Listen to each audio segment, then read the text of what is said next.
how's it going? Welcome to another edition of American Pickerman. This is Season 8, Episode number 5, and kind of a fun week, for me anyway. Hopefully you'll enjoy it as well, but I did get a number of things that I enjoy picking.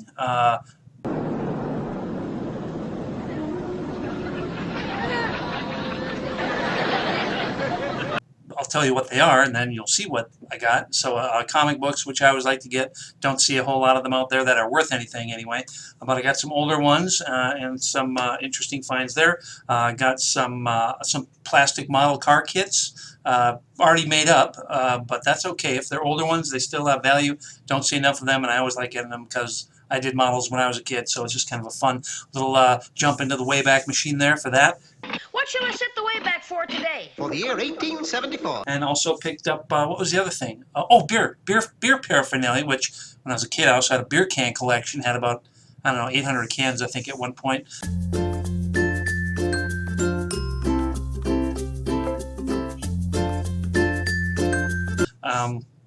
Anyway, so I picked up some beer bottles and some beer signage, and that's always fun to do, and I don't get to pick that stuff very often, so always a pleasure. So let's get started here. You'll see that stuff as it comes down the line. So anyway, here we go.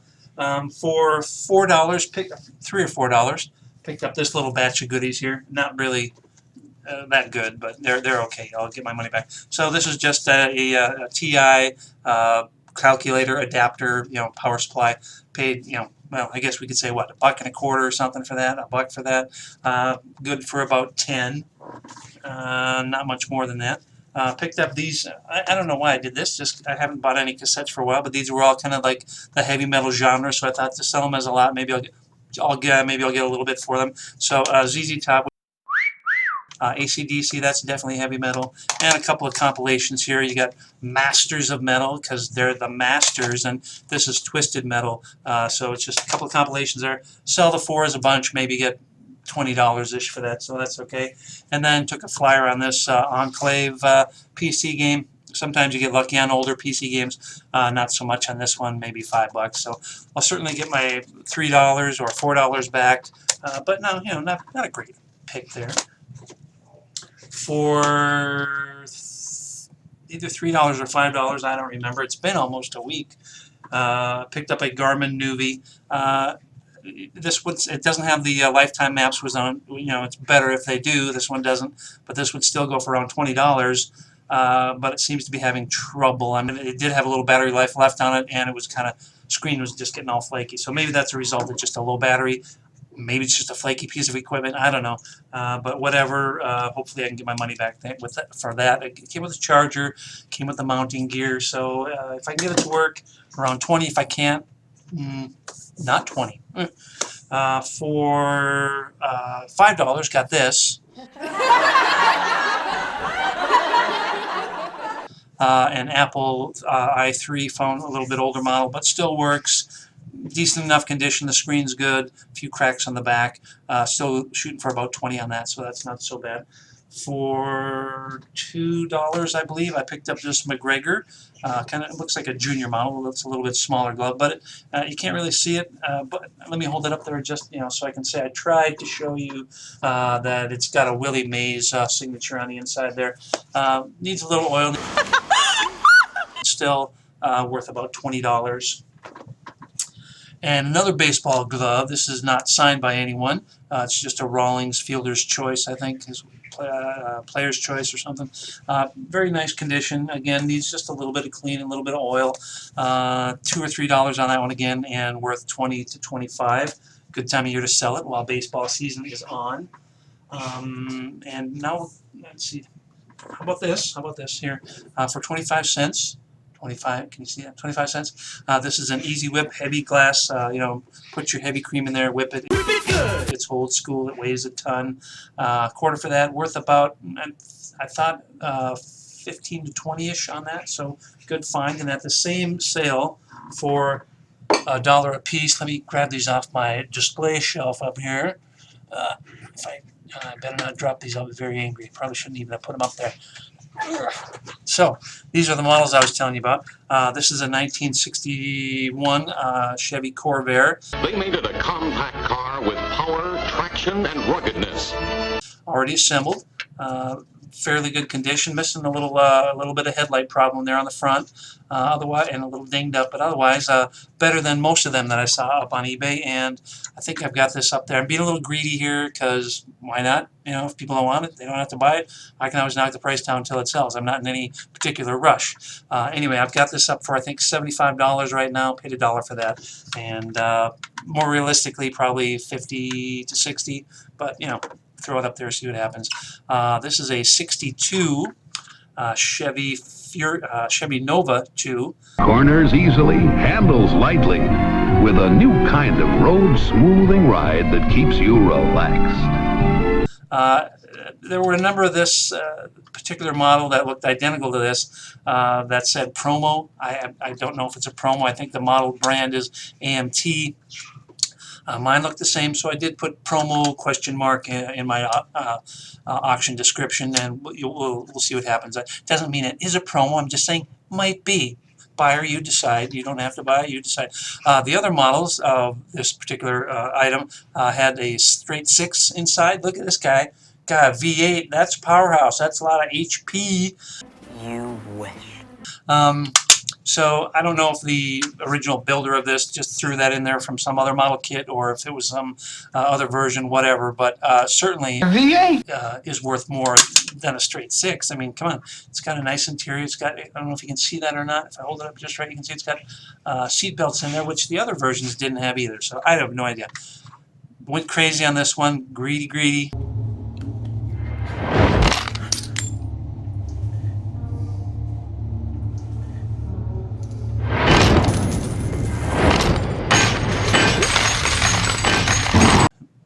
I should probably tone it back a little bit.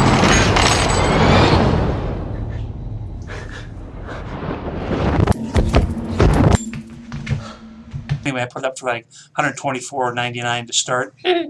What a dreamer that, and I've already dropped it down to $109, I think. So realistically, more like 70 to 80 maybe. Hopefully, it's in pretty good shape, and it's a cool looking one, and people love those Novas. Anyway, so $2, a buck a piece on those for like 100 to 150 is a pretty fair deal. I was at the sale, and there was a bin of a box of a graphic novel, DC, Marvels, different titles, and the sign said $2 each. So I was perusing in there, wasn't really intending on buying any at $2 a piece. It was all modern stuff, which I tend to stay away from. But then the lady said, pick out 5 for $2. Piqued my interest. So I wound up picking these. They're all Wolverines. These first 3 soft cover. The Brotherhood. They're all in very good condition. Return of the Native. There, that one. Yeah, exciting. Coyote Crossing. So lovely covers anyway. These are hardcovers. They're both Wolverine Origins. This is Savior, and this is Born in Blood. Ew, aren't we all really though? And the rough toes! Show to the mother. That's enough. Right, sedate her. Anyway, so $2 for all those, and I think I'll break them up into 2 lots, the hardcovers and the soft covers. Probably get 15 to 20 for each lot. So that was a good find. Thank that lady for dropping that price so rapidly. Also picked up this batch of, I don't know if you know, but Archie comics, the older ones are kind of hot right now, so if you got them, you might want to look through them and think about dumping them, because I don't imagine they're going to get hotter anytime in the near future. CW, I'm losing my voice right now. Thankfully, I have some nice warm water. Okay, that'll help. That'll help a lot. So there at CW, I think it is, has a series called Riverdale, which I haven't seen, but I'm told that it's the Archie comics brought to real life, brought up into a modern age. Although Archie comics are still being made, so I guess that really doesn't make any sense at all. Anyway, knowing that, I found a stack of Archie comics that dated from the late 50s up through modern. I dug out all the old ones and got this stack here for $8. Now, I don't know that much about Archie comics, their values anyway. Read them a bunch when I was a kid, and oh boy did I laugh like crazy.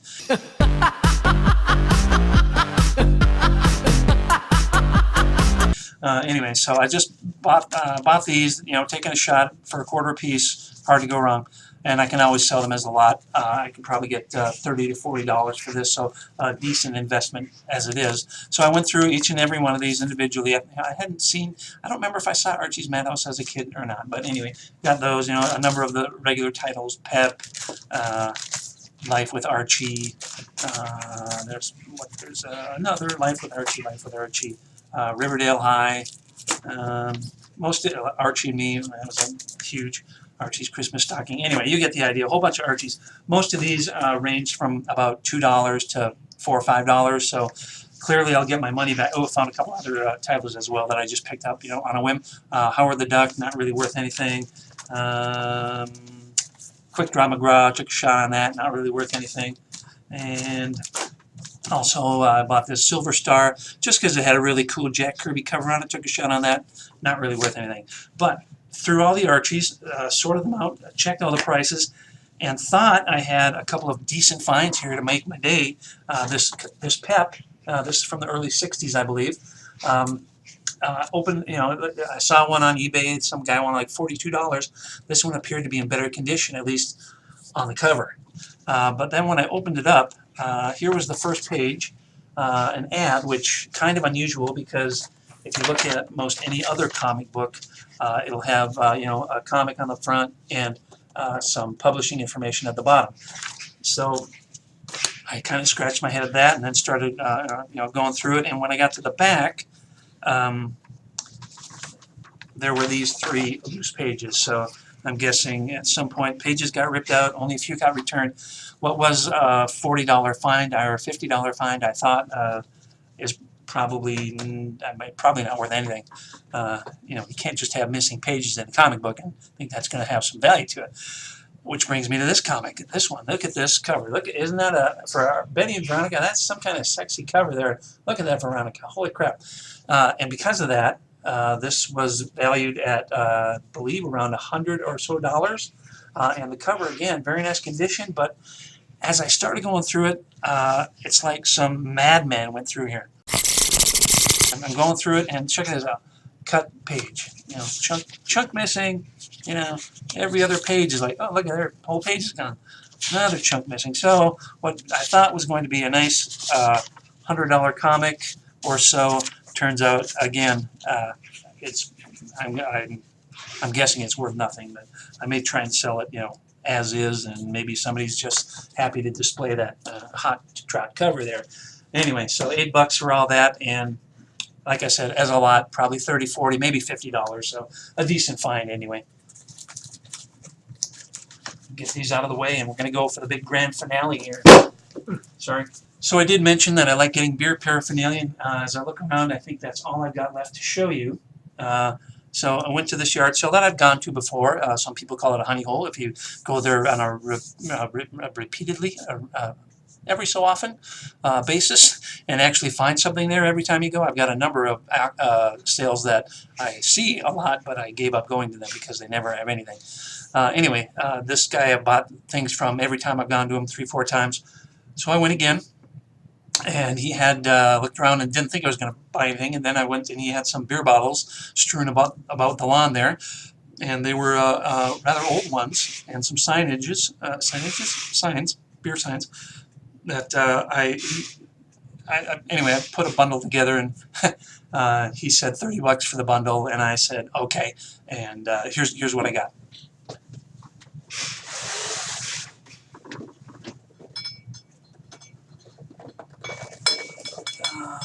Let me move a few things here so nothing falls and breaks, because glass be fragile. Glass be fragile.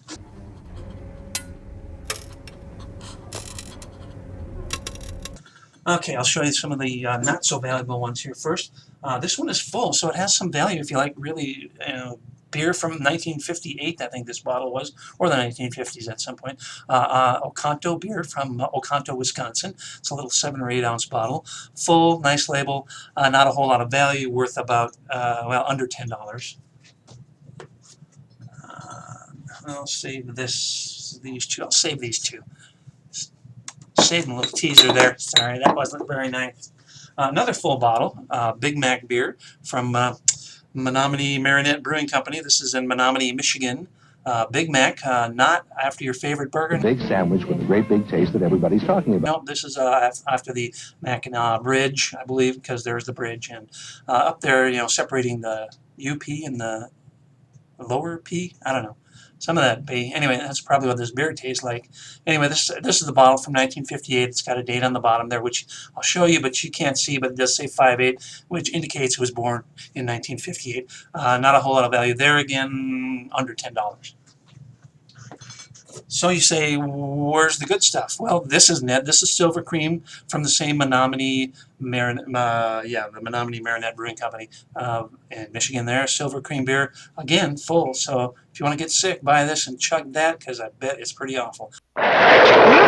Anyway, under $10 on that one again.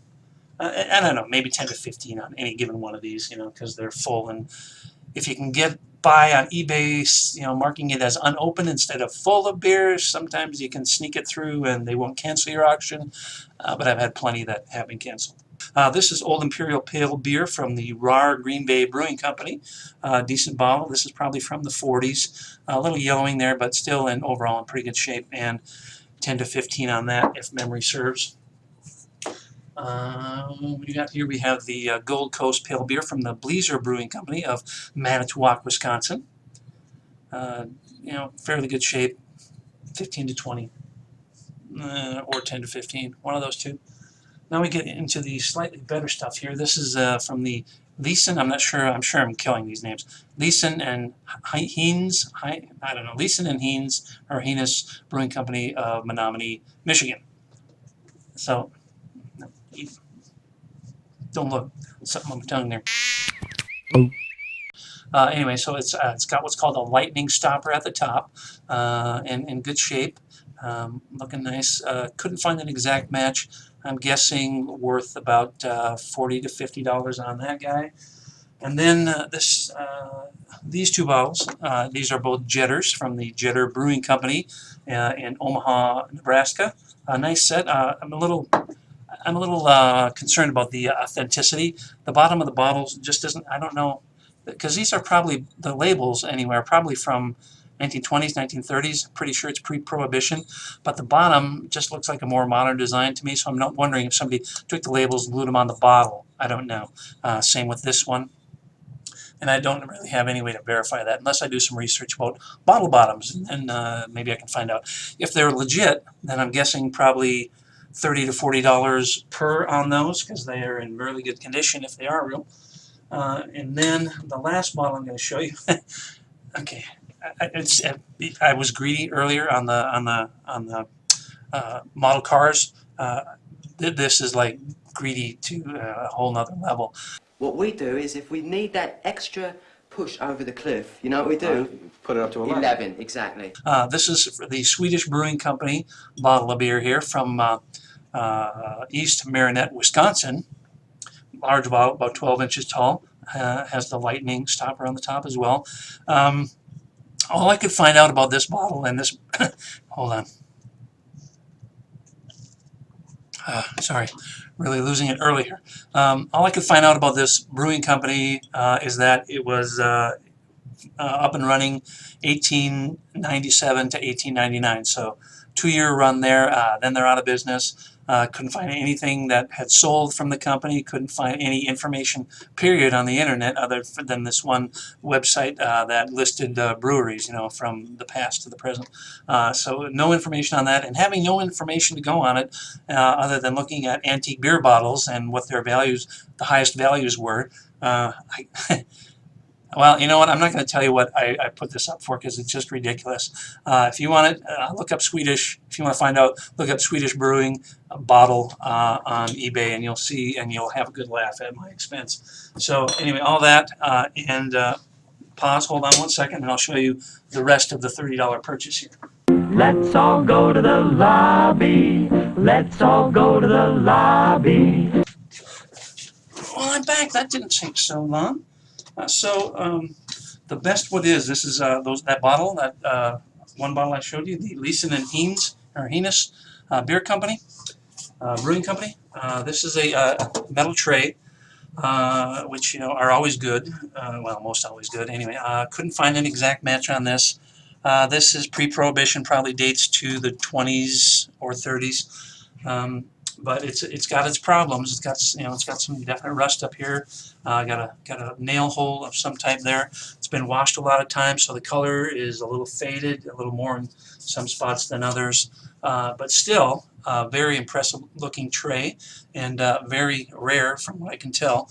And I think this one will probably go for, I'm hoping a couple hundred. I've got it up for auction right now. Got 4 or 5 people watching it, so that's usually a good sign. Not always.